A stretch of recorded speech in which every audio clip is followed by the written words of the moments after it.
Hey DCC, welcome to another edition of Morning Coffee.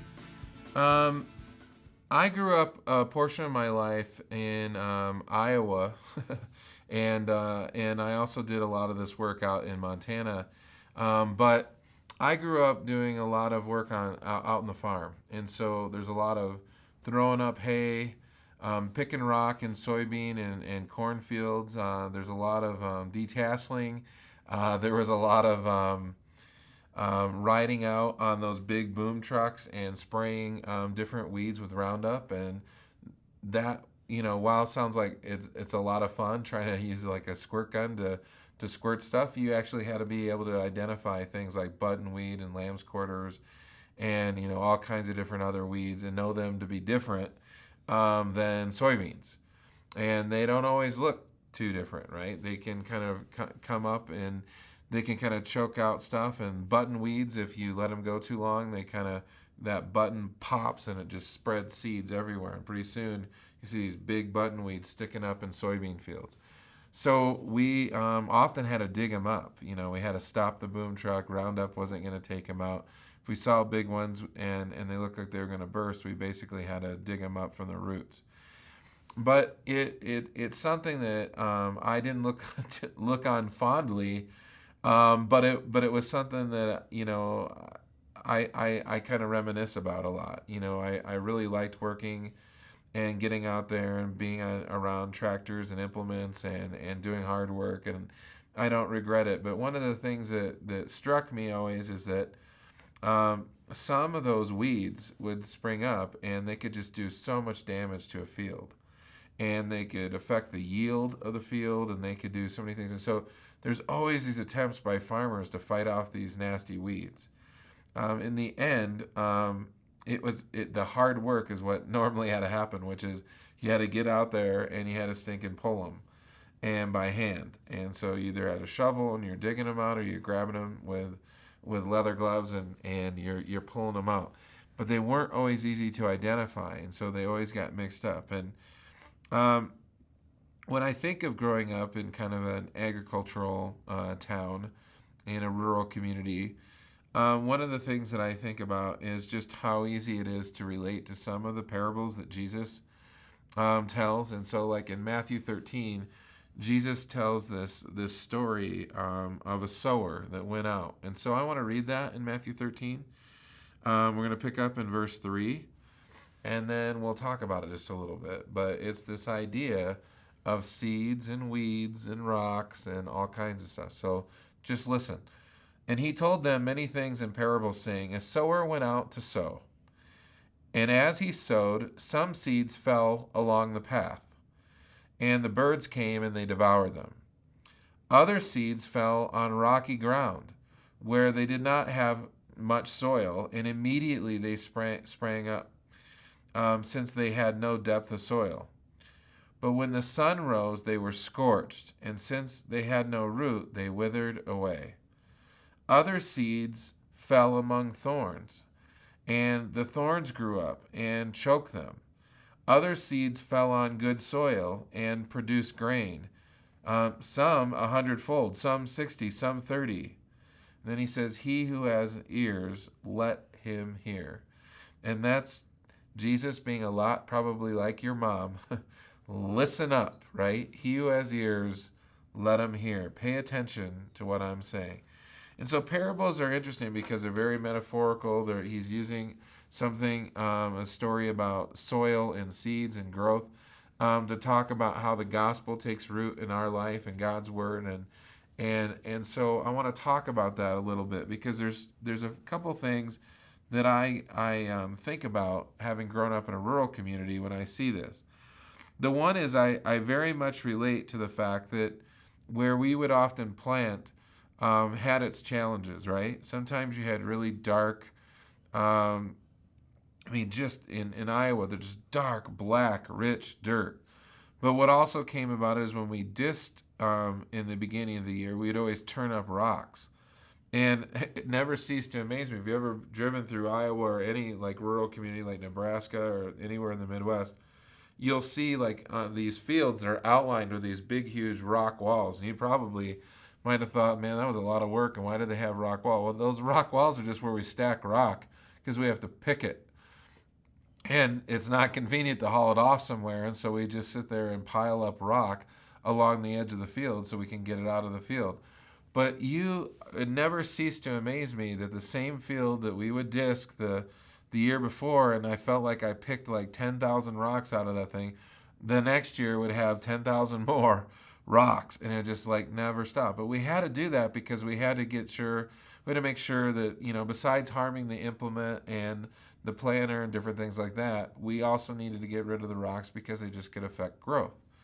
And so it was a constant battle. And so I relate to a lot of these things where, something isn't planted right, it doesn't grow. Where I grew up, I worked for a group called Thompson Seed Farm, and we would sit there and take test plots, and we would take soybeans, and I had to keep in a notebook, I had to keep track of the type of leaf, whether it was a broadleaf or a narrow leaf, whether it had hair on the leaf, and I had to sit there and identify it. And then what we would do is we would cross-pollinate those things, and we were trying to develop a sturdy soybean breed, basically, that could be planted and have good yield in a short growth period.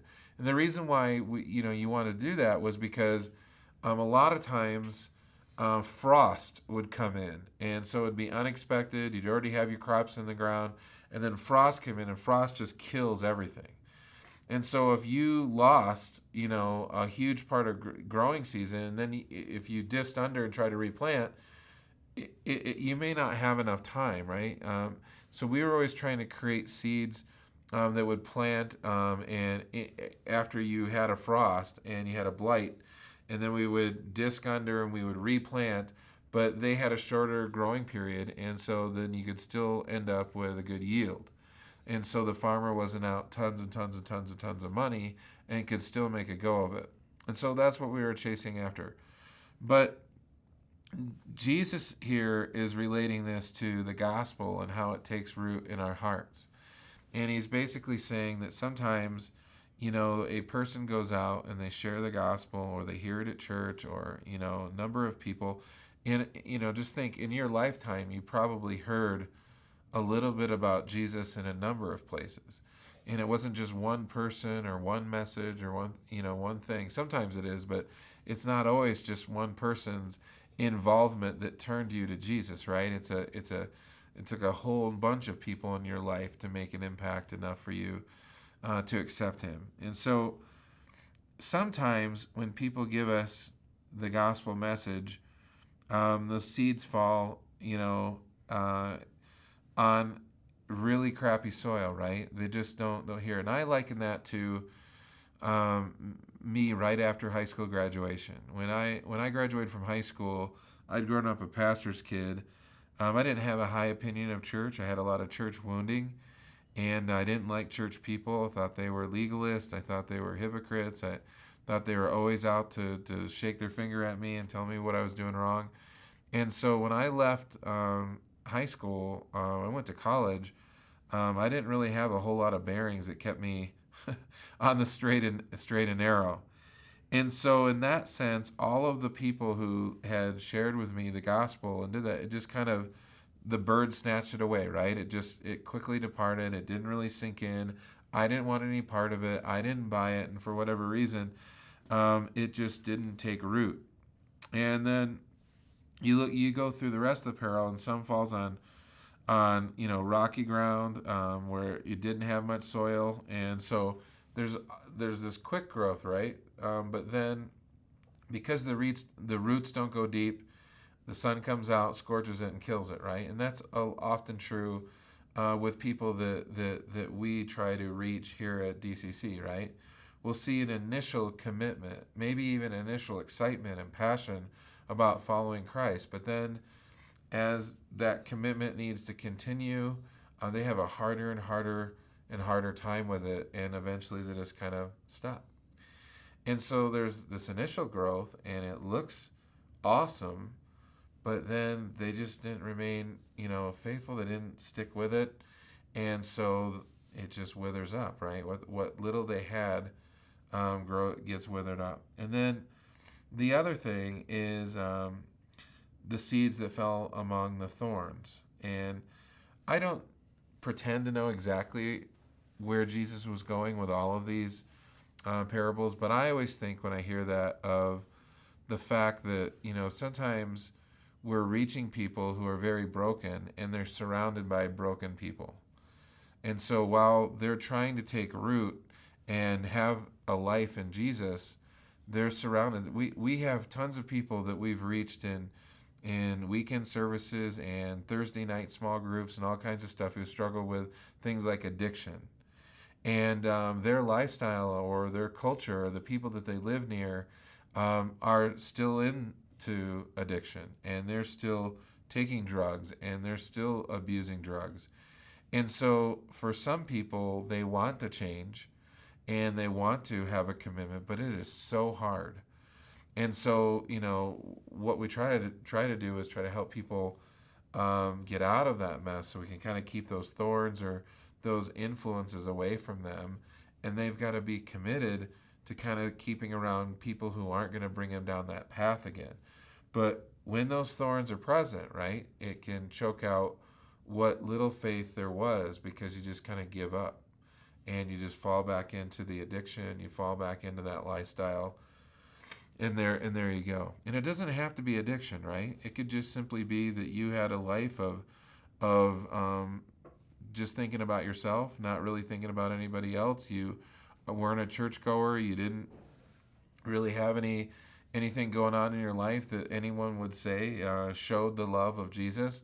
And then all of a sudden you start coming to church and things take root, but you have tons of friends that just kind of pull you off and distract you, and hey, let's play golf on Sunday and let's do this, and pretty soon you just kind of fade away, right? Because the people that you surround yourself with pull you away from your commitment to God. And of course, we all know that that's a bigger battle, right? That's a spiritual battle, and that's what Satan is bringing to bear. But here's where I take joy in this parable, and I want you to think about it. One of the things that I learned was that in Iowa, every field was a bear. Every single plot of land that I had to work was a bear. It took tons of effort. It took tons of time. We had to pick rock. We had to pull weed. But you know what?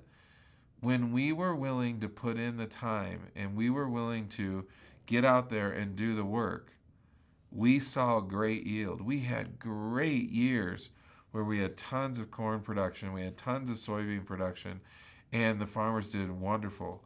And that was the beauty of farming. That's why people farm, is that while they can't control the weather, and they can't control frost, and they can't control a lot of those externals, one of the things they can do is they can get in and they can attack weeds and attack rocks and enrich the soil.